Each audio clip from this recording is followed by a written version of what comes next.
Mo te wā tuatahi I tēnei ao, kei te hanga ture te karauna e toko ake anō ai te mana o mokomoko me ona uri. No te whakatōhea a mokomoko, he mea tārona ia mo tētahi hara e harake I aia. Ara mo te kohuru ia mihingare Carl Volkner. I te whanganui ātara te whānau mokomoko I tēnei rā mo te tuatahi o ngā hui e toru, hei whakamana I te kirimana I Wainganui I a rātou me te karauna.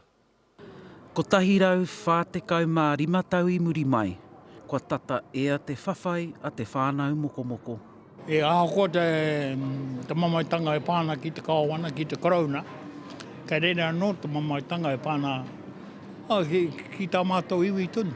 Nō te tau ko tahi mano e warurau e ono te kau māono, ka tārona tia a mokomoko mo tētahi hara, kāre ia I mahi. E hara I te mea, ko tōna matenga anake te utu, I murua ngā whenua o tōna iwi. E ono te kau mārima heketea te rahi e te karauna.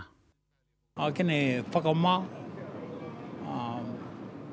ana me te pauri, me te mamai, our own people, our iwi, blaming us for what happened to them.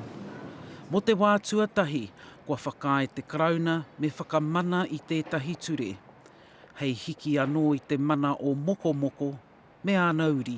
It's time the Crown and the whānau have been able to utilise the law to correct a historical mistake. Ko te tūmanako mā te minita Māori te pire e kōkiri I mua I te kōwhiringa pōti.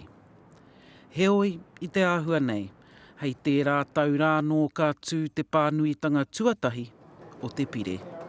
Ngāhuia Wade, te karere.